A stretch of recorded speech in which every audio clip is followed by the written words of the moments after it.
Welcome back, survivors! We hope you enjoyed everything we revealed in the City Builder update. But if you're a strategist looking for danger, competition, and a greater thrill, it's time to enter the battlefield. The battle system is where our mercenaries will train, fight, and prove themselves. For everyone who has been helping us test the game, welcome to what the battlefield was always meant to become. It's still a work in progress, but this is the beginning of the true Mythic Spellbook experience. Thanks to Ouroboros and its wicked technology, impossible creatures can now be summoned directly onto the battlefield. I'll be your guide, and I'm going to teach you everything you need to know to survive and master the battle system of Mythic Spellbook. Let's begin. As you can see, there are buildings, homes, and several trucks scattered across the battlefield. Before we explain how to play, let's go over what these objects do. And for those of you who already know how to play, don't skip ahead. You'll want to stick around because some important rules have changed. Buildings and homes are now searchable locations. You can send your units inside to explore them and recover valuable loot. Some of these locations contain resources and items that cannot be found by looting tombstones, so taking the time to search them could give you a major advantage. Next, we have the 3 SCP control points: Alpha, Bravo, and Charlie. These control points introduce an entirely new way to win. You no longer have to defeat your opponent through combat alone. If you control at least 2 of the 3 SCP control points for 3 consecutive turns, you immediately win the battle. But be careful, if your opponent takes one of those points before the 3 turns are complete, your countdown is interrupted. This gives you 3 different paths to victory. Reduce the enemy hero's HP to 0, force your opponent to run out of cards, or outmaneuver them by securing the battlefield's control points. You decide how the battle is won. This adds an entirely new layer of strategy to Mythic Spellbook and helps separate our battlefield from anything else in the trading card genre. Now let's take a look at the user interface. If you're new to Mythic Spellbook, we'll begin with the cards in your hand. Both players begin with 5 cards. The player who goes first starts the battle with 1 energy, allowing them to make the opening move. The second player draws a card at the beginning of their turn, giving them 6 cards, and starts with 2 energy. You can always check the energy displays on the sides of the battlefield to see how much energy each player currently has. The small circle on each card shows its energy cost. To play a card from your hand, you must have enough energy to pay that cost. I'll summon Ualti, Wizard of Elements, to show you how this works. But before I summon the most powerful wizard in our universe, you should know that you can click any card in your hand to inspect it and read its abilities. Cards that appear grayed out cannot currently be played. However, you may occasionally see a card highlighted even when you don't have enough energy to summon it. That usually means the card has an effect that can be activated directly from your hand. Alright, that's enough yapping. Let's play Ualti. Before Ualti enters the battlefield, you'll notice that several tiles next to my hero light up. These highlighted tiles show where a unit from your hand can be summoned. I'm going to place Ualti on the tile at the top right of my hero. Some cards also have special summoning conditions that must be completed before they can enter the battlefield. Ualti's summoning condition requires me to discard 1 card from my hand, so I'll choose a card to discard. And boom! Ualti is now on the field. But something else just happened. One of the cards in my hand lit up, and its energy cost dropped from 5 to 0. That card is Brain Jelly. Brain Jelly has an ability that allows it to enter the battlefield for free whenever Mind Realm is the active weather. When Ualti is played, his on-play ability changes the battlefield's weather to Mind Realm. That means Ualti hasn't just entered the battle, he has also created an opportunity for Brain Jelly to join him without costing any additional energy. Always pay attention to how your cards interact. The right combination can completely change the battlefield in a single turn. Now, as you can see, I have no energy remaining, so I can't play any more cards this turn. My newly summoned units also cannot move or attack yet.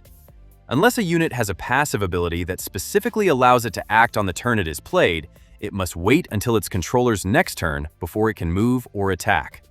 This is called summoning sickness.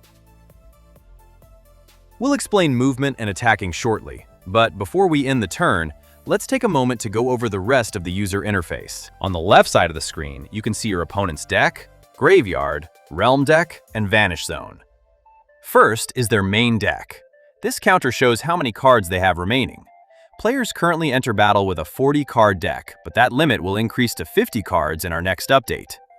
Next is the graveyard. Cards are normally sent here when they are defeated, discarded, or removed from play by another effect. Graveyard cards aren't necessarily gone forever. Certain abilities can return them to your hand or bring them back onto the battlefield. Then we have the Realm deck, a separate 21-card deck that exists outside your main deck. It contains incredibly powerful cards, including Archons and Fusions, which can only be accessed by fulfilling their special conditions. Finally, there is the Vanish Zone. Cards sent here have been removed from the realm Ouroboros can normally control. It is still possible to recover a vanished card, but doing so is much more difficult than retrieving one from the graveyard. Always keep an eye on these 4 areas. Knowing where every card has gone and whether it can return can be the difference between victory and defeat. Next, let's go over Kalan source points. Every player begins the battle with 3 Kalan source points, and you can never hold more than 3. These points are required to activate powerful Kalan mode transformations. Once your Kalan source points reach 0, you will no longer be able to perform another Kalan mode transformation, unless an effect restores one of your points, so use them carefully. According to legend, the power of Kalan comes from the primordial goddess Abraxas herself. If you explore her lore, you'll begin to understand why certain units can access Kalan mode while others cannot. These transformations can completely change the course of a battle, but your Kalan source points are extremely limited. Knowing when to spend them is part of the strategy. We've already covered energy, so we'll skip past that for now. On the left side of the screen, you'll also find the victory objectives. This panel shows the different ways you can win the battle, allowing you to keep track of your path to victory. Directly underneath that are the 3 SCP control points: Alpha, Bravo, and Charlie. As I mentioned earlier, placing one of your units or your hero within range of a control point allows you to begin capturing it. But be careful, your opponent can contest the point by moving their own units or hero into its control area. When that happens, the point becomes congested, and neither player controls it automatically. Control is then determined by which player has the most units within that control point. To win through this objective, you must control at least 2 of the 3 points and hold them for 3 consecutive turns. This means every control point can become its own battlefield. Your opponent may be trying to defeat your hero, but they could also be positioning their forces to steal the victory right out from under you. Next, we have the weather display. Whenever a weather effect is active, it will appear here. As you can see, Mind Realm is currently affecting the battlefield, and the counter shows how many turns it will remain active. Directly below that is the time of day indicator. Right now, the battlefield is in daytime. The sun and moon can affect cards, abilities, and the battlefield in several ways. As a standard rule, daytime strengthens light moves and weakens shadow moves. At night, the opposite happens. Shadow moves become stronger, while light moves become weaker. The time of day changes every 4 turns, so pay close attention to the cycle. A move that is weak right now could become much more powerful once the sun sets. Underneath that, we have the active location. Locations are Mythic Spellbook's field cards, and only one location can be active at a time, so choose carefully when you play one. A location can affect the entire battlefield and completely change the direction of a match. We'll explore locations and the other card types in greater detail in an upcoming video. Below the location display, you can see how many of your characters are currently able to act. Right now, the interface shows that 3 actions are available. Walty can activate his Kalan mode transformation. Walty and Brain Jelly can also be fused together, which we'll do in just a moment to show you how deep Mythic Spellbook's card interactions can become. Finally, my hero still has its movement action available. Before we explore hero abilities and ultimates, let's activate Sakla's graveyard ability. While Sakla is in the graveyard, his ability allows us to perform a fusion by sending him to the Vanish Zone. In Mythic Spellbook, the process of combining beings to create something new is called polycreation. Let's vanish Sakla and fuse Walty with Brain Jelly, transforming Walty into one of his most powerful forms. Once the fusion is complete, you'll see that Sakla has been moved from the graveyard into the Vanish Zone. The cost of unlocking this powerful transformation. Now we're entering some very interesting territory. Tactical Overwatch. This system is still in development, so certain details may change, especially how each hero performs their ultimate. Ultimates are powerful abilities designed to give you a major tactical advantage. Activating one at the right moment can completely turn the tide of battle, but timing is everything. Our goal is to create a constant back and forth between players. Even when you're falling behind, you should still have opportunities to adapt, counter your opponent, and fight your way back into the match. We never want a player to feel like the battle is already over before it actually ends. Every hero will have their own unique ultimates, giving each one a different playstyle, tactical purpose, and way to influence the battlefield. Now, I know you probably thought the T in Mythic Spellbook's TCG stood for trading. No, you can just happen to trade. And yes, we have cards. But in our game, the T stands for tactical. No, seriously. Think about every system we've covered so far, and everything we're about to show you. By the end of this tutorial, I'll prove it. Directly underneath your ultimates, you'll find your consumables. These are items that can be equipped to your hero and carried into battle. That's right, you can build a loadout and bring useful items onto the battlefield. Consumables give players even more control over how they approach each match. One player may prepare for healing and survival, while another may focus on aggression, mobility, or battlefield control. This means two players using the same hero can still create completely different builds and strategies. In Mythic Spellbook, nearly every decision matters. From the cards in your deck to your hero, consumables, positioning, and timing, everything requires you to think tactically. Now, I know what you're thinking. Surely the C stands for card, right? Nope, it stands for combat. Because in this TCG, you can actually loot the bodies of fallen units. Does that sound like Magic the Gathering or the Pokemon trading card game? The field bag holds everything you recover during a battle.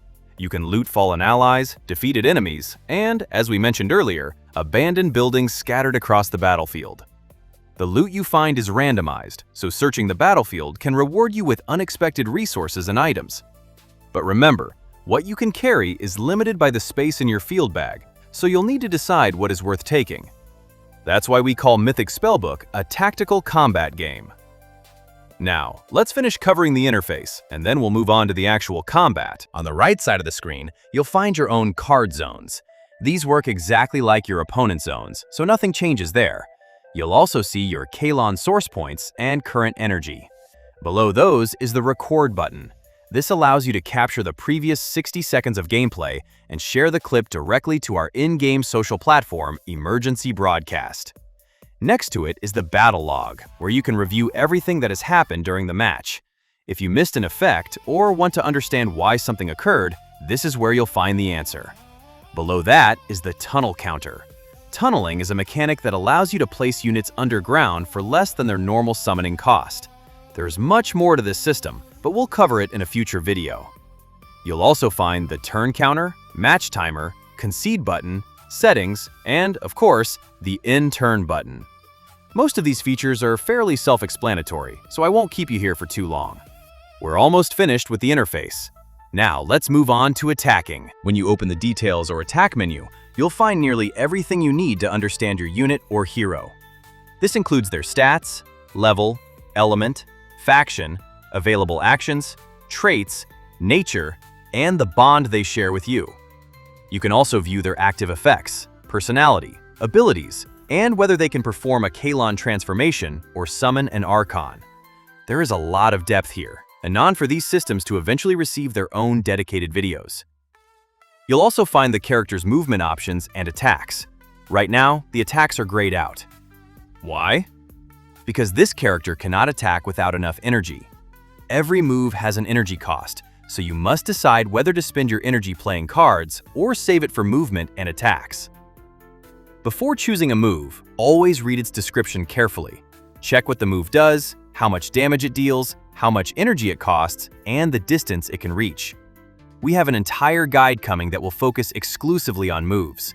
Learning how they work will not only improve your performance in battle, it will also help you create stronger builds throughout every part of Mythic Spellbook. And those are the basics of battling in Mythic Spellbook. But here's my final warning. Don't rush into combat unprepared, because you will die. Search abandoned locations, loot fallen units whenever it's safe, And remember to bring everything you recover back to your camp. Anything left in your field bag is at risk. If you lose the battle, you lose all the loot you collected during that match. So know when to keep fighting and when it's smarter to protect what you've already found. Most importantly, don't look at Mythic Spellbook as a traditional trading card game, because technically, it isn't one. We just happen to use cards, and there is a major lore reason behind that. Check out our lore videos to learn why you're summoning beings through cards instead of slide canceling and cranking 90s through another Unreal Engine asset flip. This is a tactical combat game. Every card, movement, attack, and decision matters. Now get out there, Survivor, and try not to lose everything.